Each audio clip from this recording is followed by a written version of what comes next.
Bonsoir à tous. À la une de ce journal, un drame déchire toute une famille à Douala. En l'espace de 2 mois, 3 enfants de 6 à 12 ans sont décédés dans des circonstances non élucidées. Et à la surprise générale, la jeune mère de l'une des victimes vient d'être placée en détention préventive à Douala. L'accélération de la procédure d'enquête et d'incarcération suscite une vague d'indignation auprès de la famille. Vous les écouterez en ouverture de ce journal. Le démantèlement tarifaire vient de franchir une deuxième étape dans le cadre de l'APE intérimaire entre le Cameroun et l'Union européenne, s'agissant de l'entrée des produits d'origine de l'Union européenne. Et la lente agonie de l'économie camerounaise se poursuit. On fait le point au cœur de ce journal.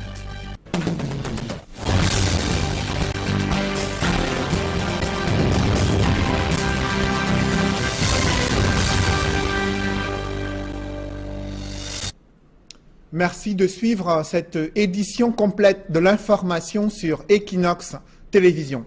C'est un drame qui défraie la chronique depuis près de 2 mois. Dans le 2e arrondissement de Douala, en l'espace de 2 mois, 3 enfants de 6 à 12 ans sont décédés dans des circonstances non élucidées alors qu'ils se plaignaient des maux de ventre après avoir ingurgité quelques aliments et des produits laitiers. Ils sont morts en l'espace de quelques semaines et aujourd'hui, l'une des mères des victimes est placée en détention préventive après avoir passé 3 jours en garde à vue avec un bébé de 7 mois. La famille est dans l'émoi. Cette accélération de la procédure d'enquête suscite une vague d'indignation. Des précisions avec Farel Bounia et Julienne Berthebissaille. Ce visage en image est celui de Nicole. Mère de plusieurs enfants, elle a perdu l'un d'eux dans des circonstances encore non élucidées. Sa fille, âgée de 6 ans, est décédée de manière subite. C'était le 30 mai 2017 au quartier Kololoun, à Douala. Celui de 3 ans et 6 ans, c'était le même jour que ça se passait. En l'écart d'un 30 minutes comme ça, les 2 enfants sont morts. Et la petite de 12 ans, pour elle, c'est ce vendredi-ci. Dans le cas d'un mois, si je pense bien. Elle n'était pas malade, les enfants étaient bien portants. Subitement, les enfants viennent doucement qu'ils ont mal au ventre. Les enfants commencent à baver, font la diarrhée. Bon. Depuis plus de 3 jours, elle est en détention dans une cellule de la police judiciaire à Bonandio-Douala. L'histoire de cette détention aurait eu moins d'effet si elle n'y était pas avec son enfant. La jeune Nicole, âgée de 15 ans seulement, est détenue depuis plus de 3 jours dans une cellule de la police judiciaire avec son bébé de 7 mois. Moi-même, ça me dérange quand je vois l'enfant comme ça, un enfant dans les cellules comme ça, de 7 mois en cellule, 3 jours aujourd'hui. Donc moi-même étant le père, ça me dérange. Et c'est ça qui me dérange encore de plus à cause de l'enfant. Ils m'ont dit de ne plus mettre pied là-bas. La détention de cette mère de 15 ans et son enfant de 7 mois dans les cellules de la police judiciaire inquiète la famille. Une famille qui a vu mourir subitement 3 de ses enfants, âgés respectivement de 3, 6 et 12 ans, alors qu'elle porte le deuil et attend que la vérité émerge sur les circonstances de ce drame. L'interpellation de la jeune Nicole sonne comme un coup de massue. On arrête le petit là avec celle qui a le bébé en main, sont en prison. Pourquoi? Je ne sais pas. Je ne sais pas le pourquoi. Rendu à la police judiciaire, des sources confirment que Nicole est détenue avec son fils dans leur cellule, mais celles-ci se réservent de donner leur avis sur le sujet. Au regard de ces faits, l'on se demande si la loi ne prévoit aucune disposition qui condamne la détention d'un enfant en prison. Je vous propose à présent d'écouter l'époux de Nicole, Mathieu, désespéré et anxieux d'avoir assisté impuissant à la mise en détention préventive de son époux, qui devient ainsi la suspecte numéro 1 dans la disparition tragique de ses 3 enfants en l'espace de quelques semaines. Ils sont tous morts dans des circonstances non élucidées. Je vous propose d'écouter Mathieu, l'époux de cette jeune mère placée en détention préventive depuis ce vendredi. Quand je suis revenu maintenant au parquet, j'ai vu maintenant prison centrale. J'ai commencé à couler là, j'ai dit qu'on a fait quoi à Dieu? On perd nos enfants et en même temps, on nous met encore en prison. On a amené madame à Nouvelle. Aujourd'hui, je suis arrivé là-bas, elle m'a dit qu'elle n'a pas vu son nom là-bas, mais on dit que moi j'ai porté plainte contre les gens qui ont tué mes enfants. Je n'ai jamais porté plainte à quelqu'un. Si pour porter plainte là, il fallait que j'ai fini le deuil avant de porter plainte. Je n'ai pas porté plainte. C'est la brigade de Kouloulou qui devait suivre ces enquêtes, mais je n'ai pas posé une plainte à quelqu'un. Le dernier enfant qui est mort, la fille qui est morte là, son père c'est un Bamléké. C'est lui qui a demandé pour porter plainte. On lui a demandé que non, laisse d'abord, ne porte pas plainte, on va d'abord gérer, après tu viens porter plainte. Il n'a même pas encore porté plainte. Elle part à Nobel là par rapport à quoi? C'est ma femme à moi. C'est ma femme. Si elle va tuer les enfants là pour gagner quoi? Quand on est venu le porter, on a remis le bébé à sa grand-mère. Maintenant le bébé a les problèmes de protéines, la santé, tout. Et le bébé est gravement malade et madame même avec sa petite soeur même sont malades même là-bas. Donc maintenant là, demain je dois acheter les antibiotiques, tout le remède pour aller encore donner à prison. Vous avez suivi l'inquiétude de l'époux de cette jeune mère placée en détention préventive à la prison centrale de Nouvelle. Un autre présumé, complice cette fois-ci d'un groupe de malfrats, est lui aussi gardé à vue à Ebolova. Il est accusé d'avoir participé à un cambriolage dans une grande boutique située dans la capitale régionale du Sud. Des précisions avec Roger Takala et Julingue Nyondé. Du riz, des sardines, boîtes de conserve, détergents, téléviseurs, ventilateurs et autres appareils ménagers. Voilà ce qui constitue, pour l'essentiel, le butin emporté par les hors-la-loi dans une boutique à Ebolova, dans la région du Sud. Ce jeune homme, présenté comme l'un des présumés voleurs, la vingtaine sonnée, médite désormais sur son sort dans les locaux de la division régionale de la police judiciaire du Sud. Selon les témoignages, il aurait vidé les chopes du nommé Kenyegui Bertrand dans la nuit du 2 août dernier. Je me suis rendu à la boutique, j'ai trouvé qu'on avait déjà cassé la porte, forcé la porte. Donc une fois dedans, j'ai trouvé que les comptoirs étaient pratiquement vides. Donc sur l'aide d'un petit du quartier, j'ai demandé c'était autour de quelle heure. C'était ruiné, il a vu les gens placés avec les marchandises dans le sac. Donc depuis hier dans la soirée, on ne fait que lui supplier qu'il aille nous montrer. Simplement la maison, il ne sera pas impliqué. Ça là, il est filé en manga. Nous montrer la maison du voleur même en question. Constatant le cambriolage de sa boutique, il n'hésitera pas à alerter les forces de maintien de l'ordre pour une enquête. Et c'est ainsi que de fil en aiguille, le présumé voleur sera démasqué. Oui, les marchandises, on a trouvé en bas du lit parce que c'est une grande maison, peut-être à 4 pièces. N'importe quelle chambre avait sa part de marchandises séparées. Les appareils étaient dans leur chambre. La marchandise en question, les spaghettis que vous voyez et les huiles, étaient versées en bas de son lit et de sa table. Et les autres, les télévisions, on a retrouvé dans le champ déposé derrière la maison. Le jeune homme incriminé nie tous les faits qui lui sont reprochés. Je ne suis pas voleur, je suis juste cela. Le bout de jeu, ça avance. J'ai réussi à 2 hommes.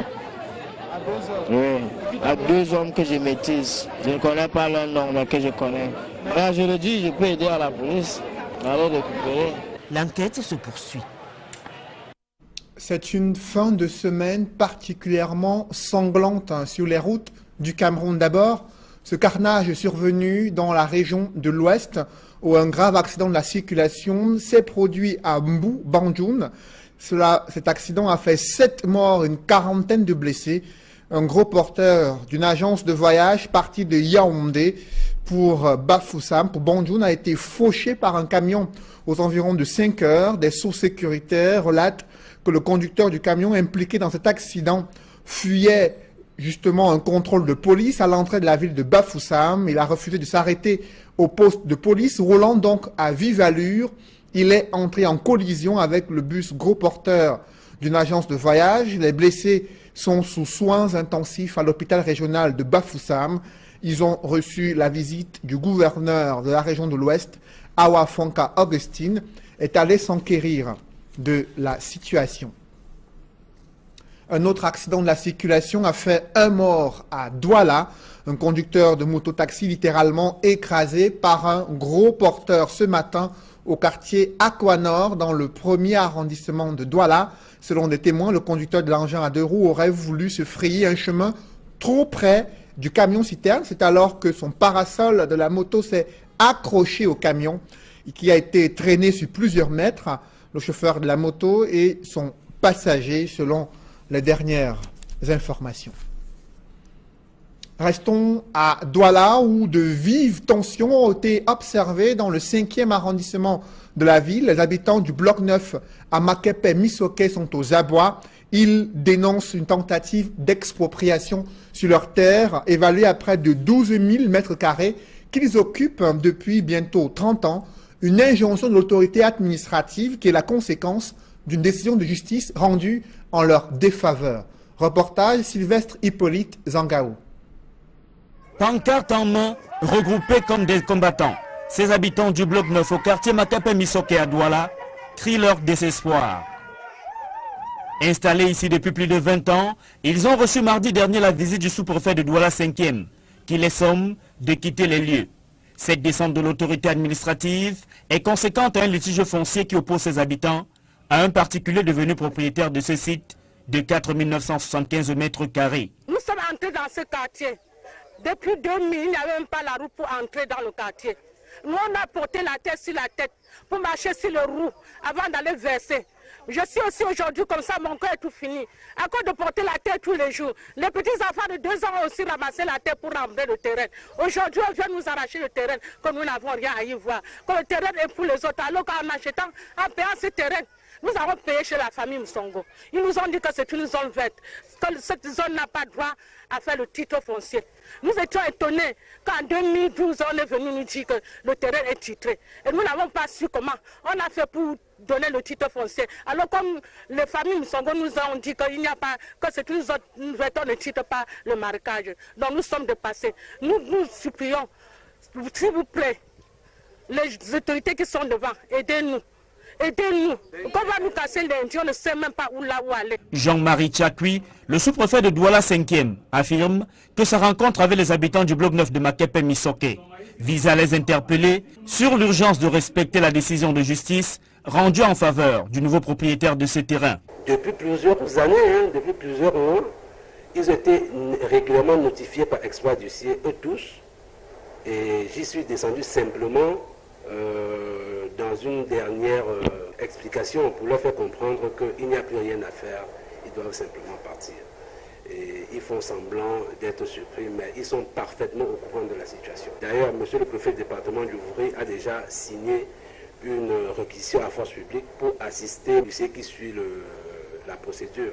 À 3 jours de leur déguerpissement forcé, les habitants du bloc 9 de Makepe-Misoke restent cloués par le désespoir dans leurs maisons qui ne seront bientôt que des décombres.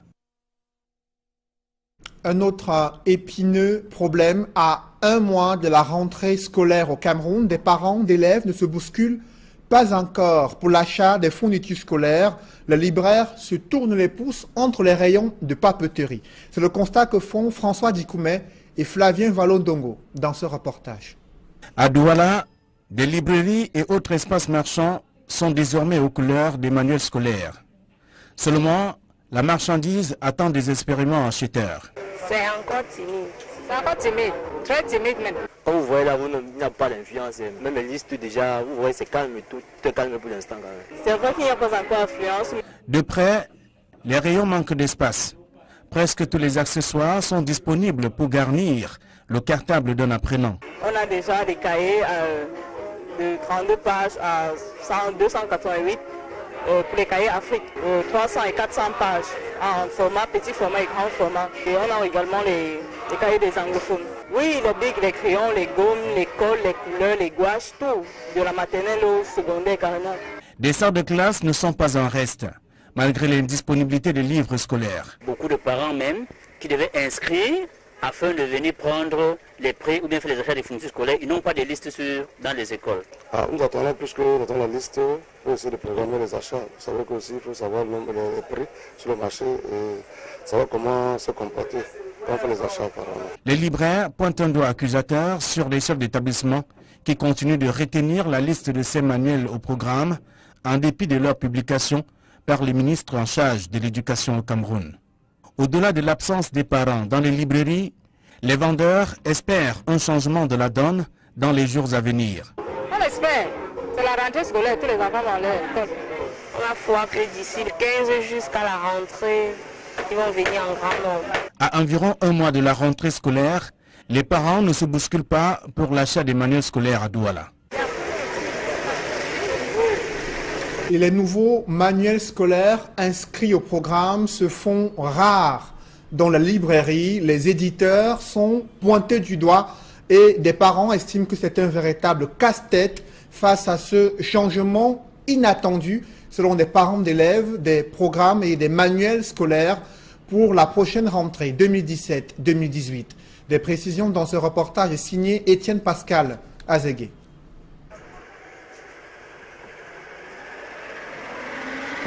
Difficile pour les rares parents, trouver dans une librairie située au lieu-dit Douala-Bar, de trouver un livre qui est contenu dans la liste officielle des manuels scolaires rendue publique par le ministère des Enseignements secondaires pour l'année scolaire 2017-2018. Ici, les étals sont encore pour la plupart achalandés de l'ancien stock.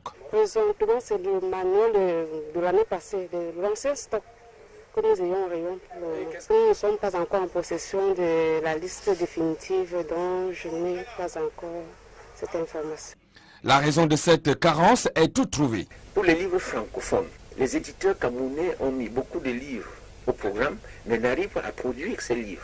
Et l'approvisionnement pour ces livres devient difficile.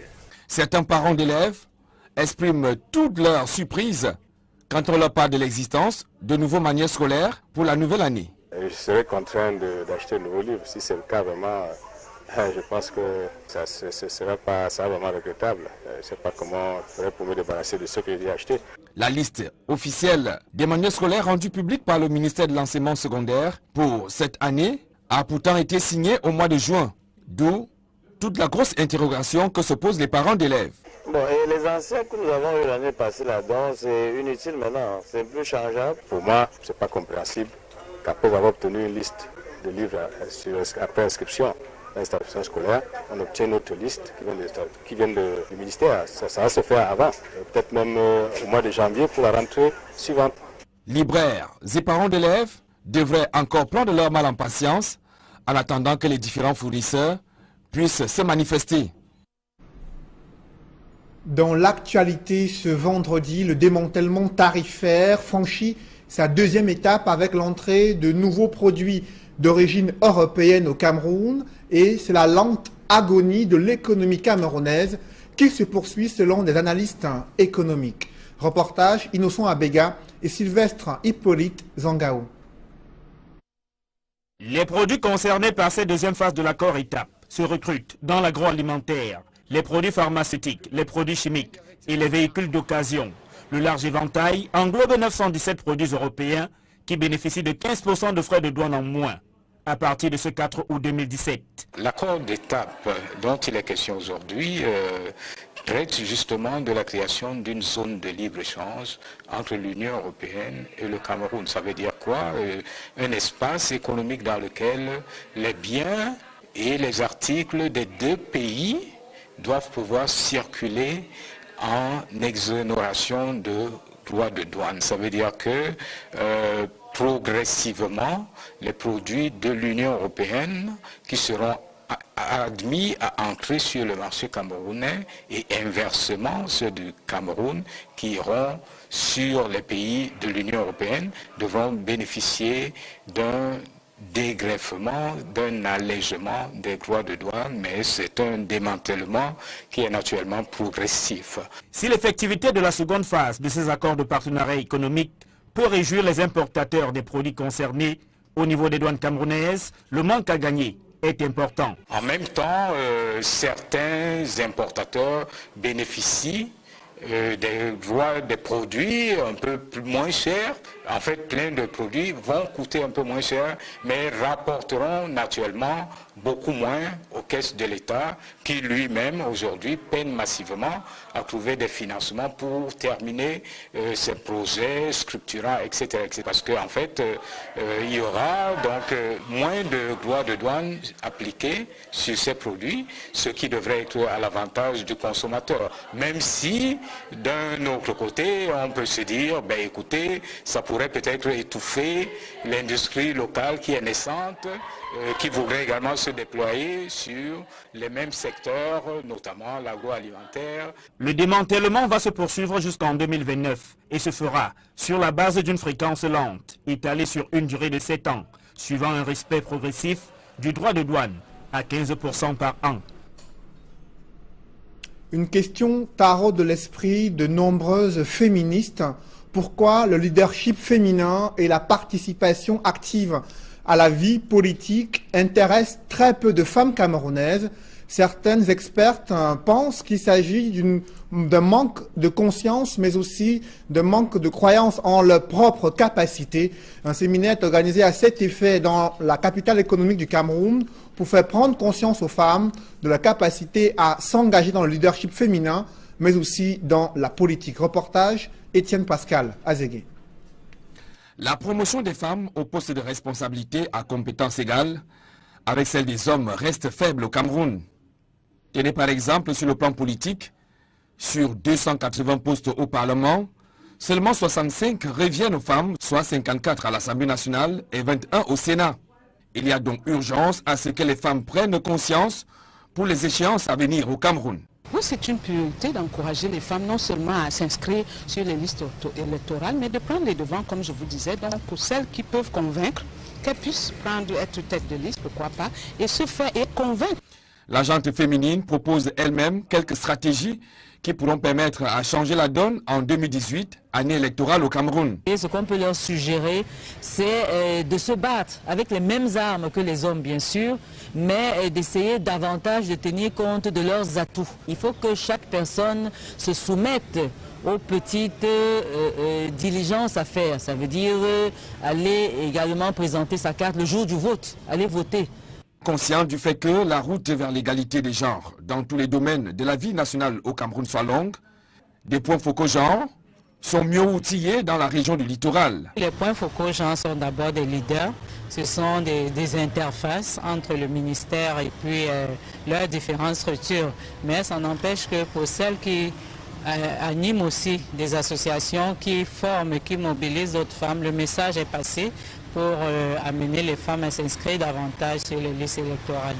Seule l'échéance électorale de 2018 nous permettra d'apprécier si oui ou non les femmes ont réellement pris leur destin en main. Aucune femme, en tout cas, n'était candidate pour l'élection présidentielle qui s'est tenue au Rwanda. L'on note que quelques 6,9 millions d'électeurs étaient appelés aux urnes pour choisir le futur président. Et l'actuel président sortant, Paul Kagame, part bien sûr favori. Des précisions avec Gladys Sidier dans ce reportage. Pour cette élection présidentielle, Paul Kagame, le président sortant, a 2 challengers dont les candidatures ont été retenues par la commission électorale.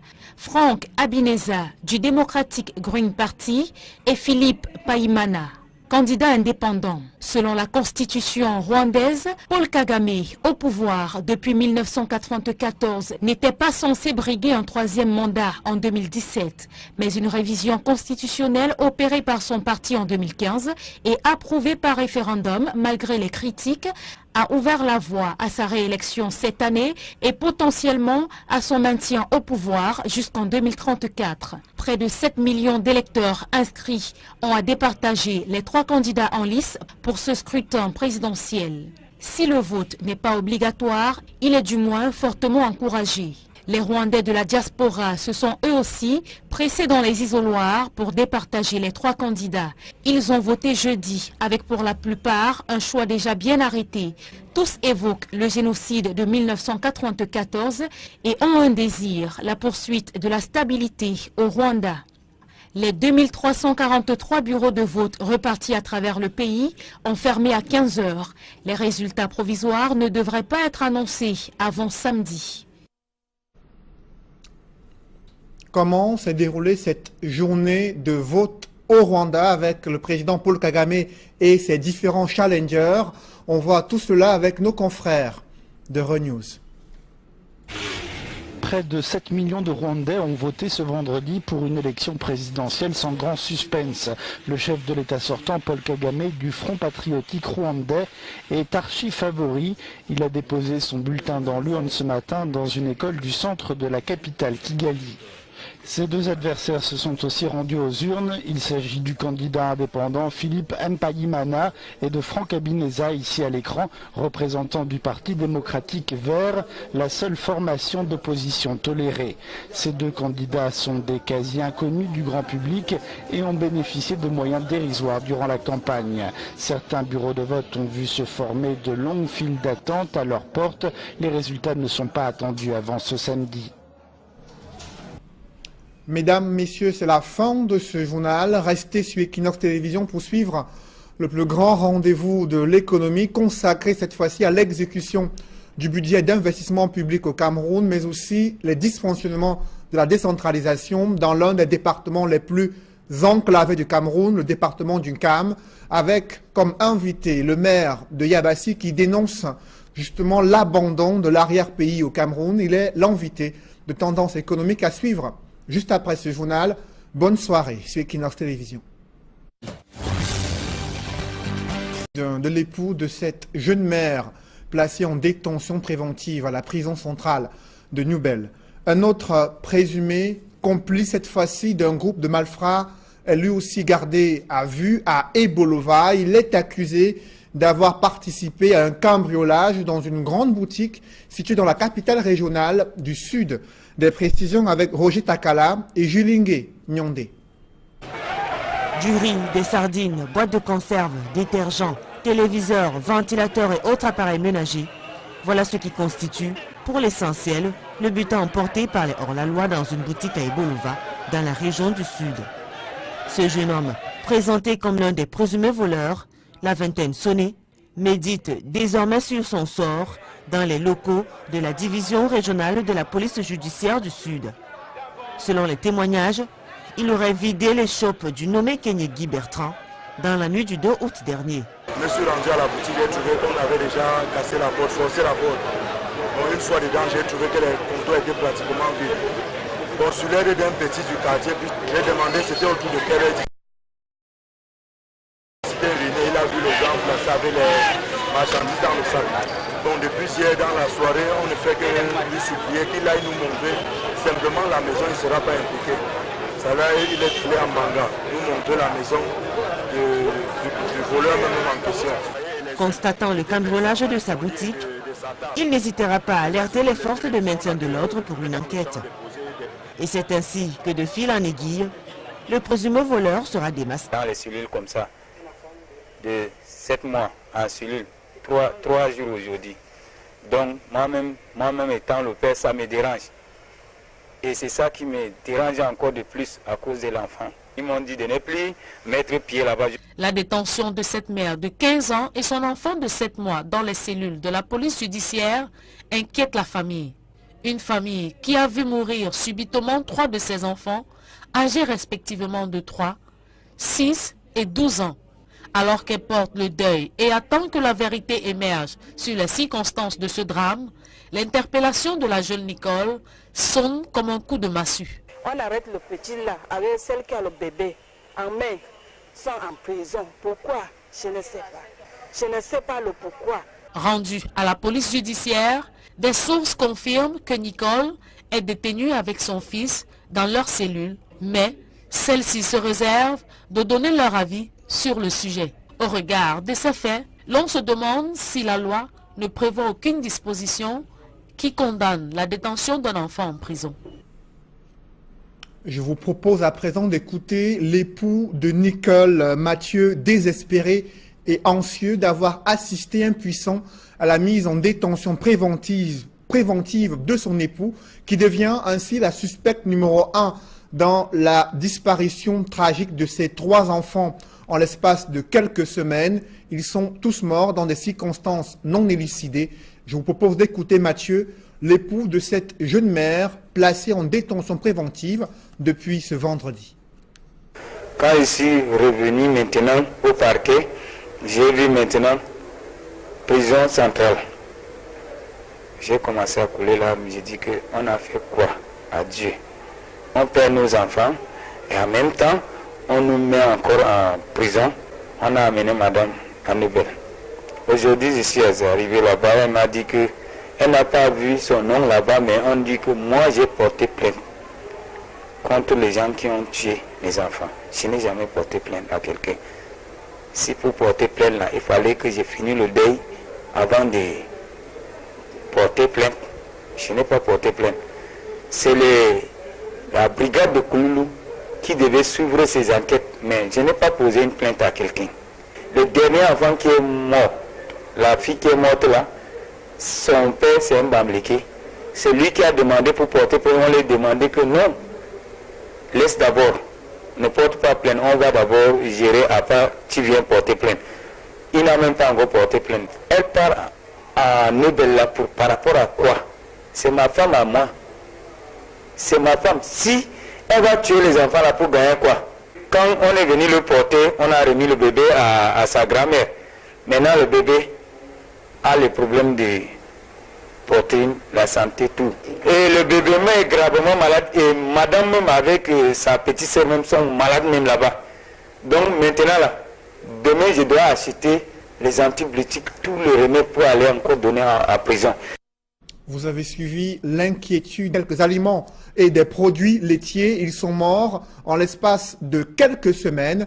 Et aujourd'hui, l'une des mères des victimes est placée en détention préventive après avoir passé 3 jours en garde à vue avec un bébé de 7 mois. La famille est dans l'émoi. Cette accélération de la procédure d'enquête suscite une vague d'indignation.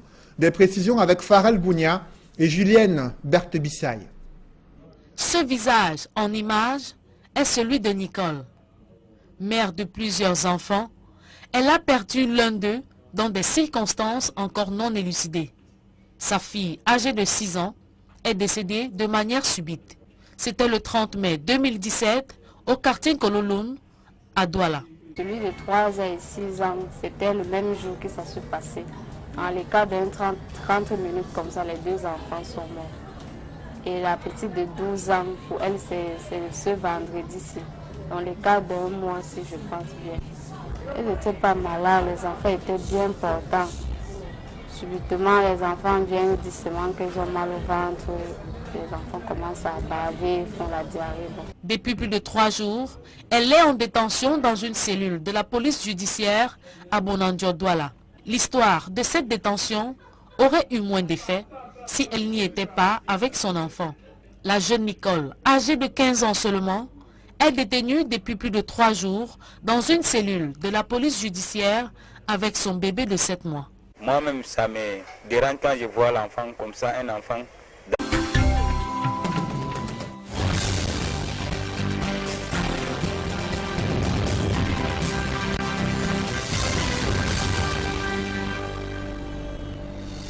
Bonsoir à tous. À la une de ce journal, un drame déchire toute une famille à Douala. En l'espace de 2 mois, 3 enfants de 6 à 12 ans sont décédés dans des circonstances non élucidées. Et à la surprise générale, la jeune mère de l'une des victimes vient d'être placée en détention préventive à Douala.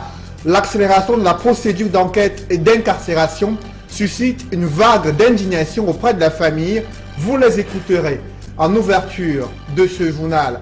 Le démantèlement tarifaire vient de franchir une 2e étape dans le cadre de l'APE intérimaire entre le Cameroun et l'Union européenne, s'agissant de l'entrée des produits d'origine de l'Union européenne. Et la lente agonie de l'économie camerounaise se poursuit. On fait le point au cœur de ce journal.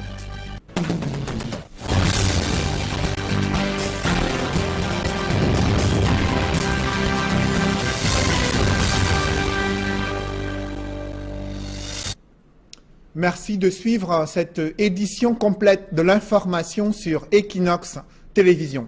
C'est un drame qui défraie la chronique depuis près de 2 mois. Dans le 2e arrondissement de Douala, en l'espace de 2 mois, 3 enfants de 6 à 12 ans sont décédés dans des circonstances non élucidées alors qu'ils se plaignaient des maux de ventre après avoir ingurgité